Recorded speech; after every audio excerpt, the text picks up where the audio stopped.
Hello and welcome to Round Robin. I'm your host, Robin McCormick with the City of Hampton, and we are going to get you gardening and growing some of your own food this year. There's a lot of different ways to do it, and my guest Wendy Isles is going to get us started. Welcome. Thank you so much. Appreciate you having me back.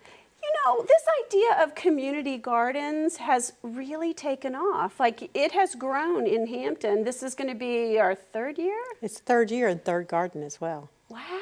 Oh, we're so excited. We're opening one in, it's behind the North Phoebus Community Center. Oh, that's a really West good Chamberlain. place. Mm-hmm. You know, places where people live in apartments or settings where they don't have land of their own is such a good place to offer this opportunity. Mm-hmm. And we're seeing a resurgence in gardeners who used to garden and then they're coming back to it. Maybe they retired or they have children now and they want to get back into it.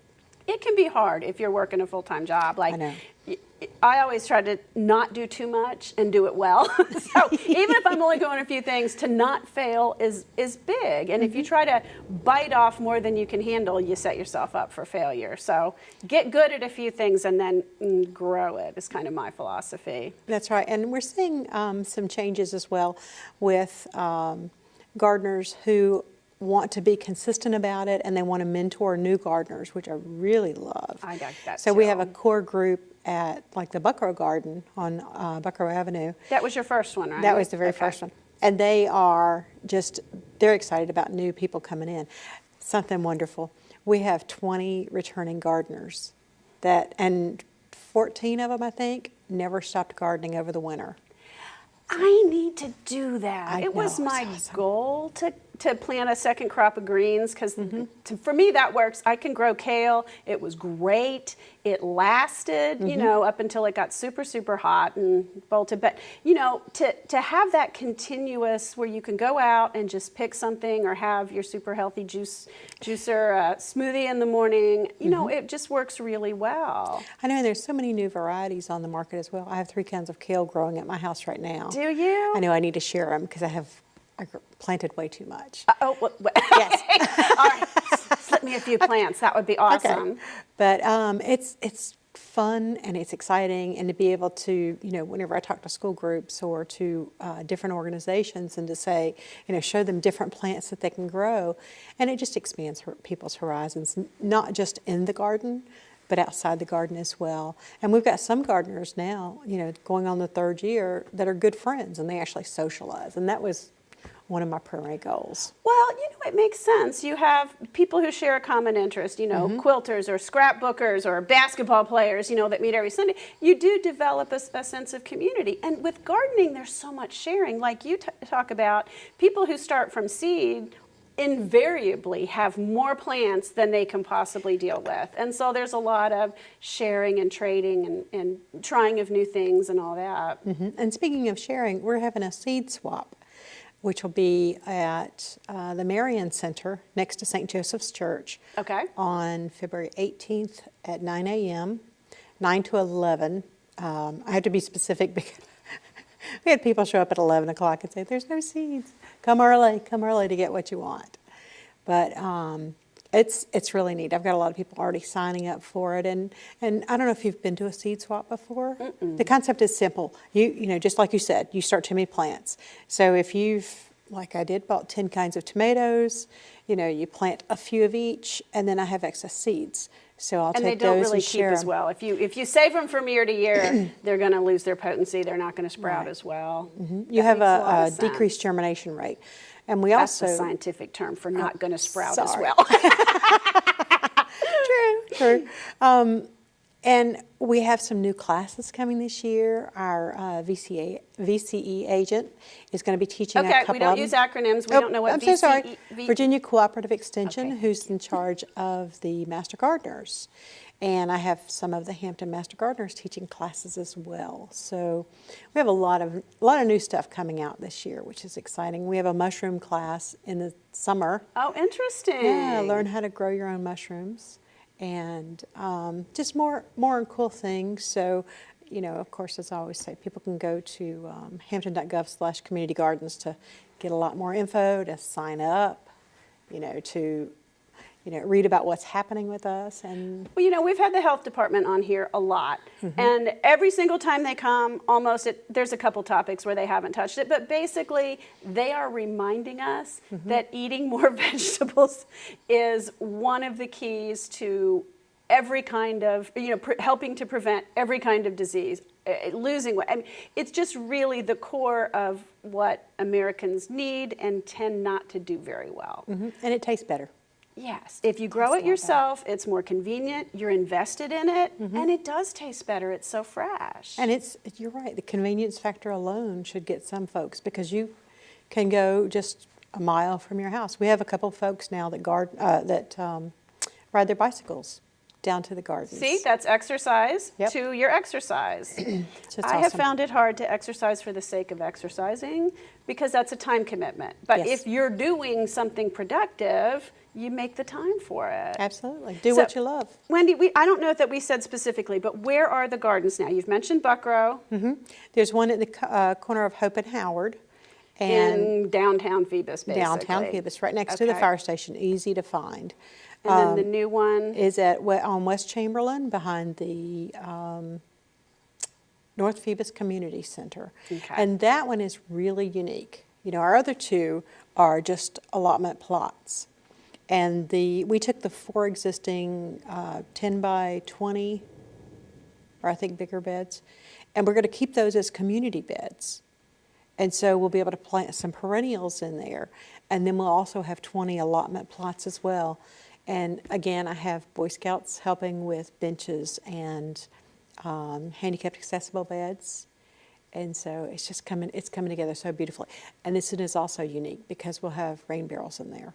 Oh, good. So when we put the shed in, which will be the end of this month, we'll have gutters and 2 rain barrels that the girls group at the community center have painted. So it's just, getting them invested. Well, that's what I was thinking. Being co-located with the community center gives you some opportunity to tie into some of our young people, because that's a very vibrant after-school site. It's vibrant in the summers with the camp programs, and maybe you can get some volunteer labor or people who share food or who learn. Getting kids connected with where their food comes from is very important. Yes, it is. And it's getting them started early on. I use the example, my kids started when they were 2 and younger in the garden, and 2 of my sons are chefs. And so, so you just, you build on it, and they learn a love of food very, very early, and fresh food. And so it's fun for me. Go out in the garden and. Oh, I thought you were going to say it's fun for you when your sons cook. That too. They're visiting in May. I'll invite you over. But pulling a fresh radish out, and they can eat it, and it's just so tasty, and it's not hot, and that's amazing, because the kids a lot of times will say, even adults. Oh, wait, I don't like radishes. They'll say, a lot of people don't. But if it's fresh out of the garden, it's generally not hot. It's really? Not, it doesn't have that nasty bitter variety. It gets bitter as it sits. Interesting. Okay, so Wendy, what are some of the most common things that people grow in the community garden? Tomatoes are number one. Tomatoes. They make the biggest difference. To me, a fresh tomato and a not fresh tomato, there's no point in eating this one over here. You're absolutely correct. So that is, I think, the biggest thing. That's the number one. And generally, I think the top 5 is bell peppers, green beans, greens of all kinds, and cucumbers. That's just, I think that was only 4. No, you might have had it. And squash. Squash. I was going to say zucchini and yellow squash, because those and cucumbers. Those are things where when you pick them fresh and when you pick them young, it makes such a difference. Sometimes when you go to the store, they've gotten a little too big, or it's not optimum. Not that it's bad, but it's not optimum, and it makes such a difference when you can get those fresh. Well, your produce in the grocery store can travel up to 1,500 miles to get to you, and it takes a while, especially trucking it to get across 1,500 miles. So you going out and picking something fresh out of the garden versus it may have been picked 2 weeks prior when you get it at the grocery store. And I know there's some fresh markets. There are, and there's some local, local farmers and farm stands, and that whole eat local movement is absolutely. to support the people who grow here, but also to get fresher food, to have, you know, those opportunities for your health. Absolutely. So it makes sense. Grow what you can, buy what you can locally. I mean, work at all those different angles. And it'll stretch your budget too. If you're growing out in the garden, Especially if you're starting from seed. I start from plants because I'm lazy, and it's easier. And that's still, you know, the amount of, say, cherry tomatoes that I can get off one $2.50 plant even, or if I buy it on sale, it's cheaper than that, it's a huge savings. oh my gosh, yes. And they're fresh, and I don't have to plan ahead. I can just run out, pick them, grab them, eat them. And you'll also eat more if it's already out there. Yeah, Because yeah. you don't want to lose the produce. I'll be like, oh, they're ready. I need to make pasta primavera or something with a fresh, you know.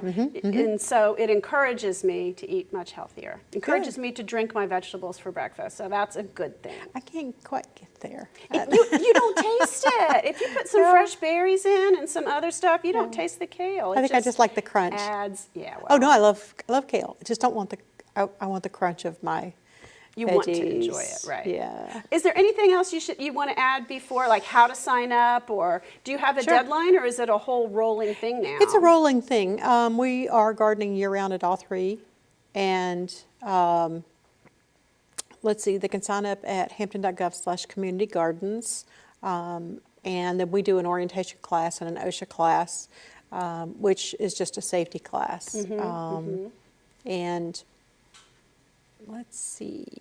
We do have the ongoing classes, which we are posting on the city's calendar as well. And the classes are open to home public- gardeners, not just Yes. your community gardeners, so we can all learn a little bit. Or, you know, we can come by at a time when we know there will be gardeners and talk to folks. Like, I think it's a little bit of a scary commitment for some people who aren't familiar. And so taking a little bit of time to learn about it, to talk with other gardeners, to overcome that fear of the unknown is a great first step. Absolutely agree. And you know, we're always available. We have master gardeners that are willing to talk to folks. And they love to talk about it. You know, yes. these are people who have taken classes and are willing to share what they have learned, what they've experienced, sometimes what they've planted. You know, it's a great opportunity. There's a lot of free resources, but as we were saying, our classes are free and open to the general public, and anyone is welcome to attend.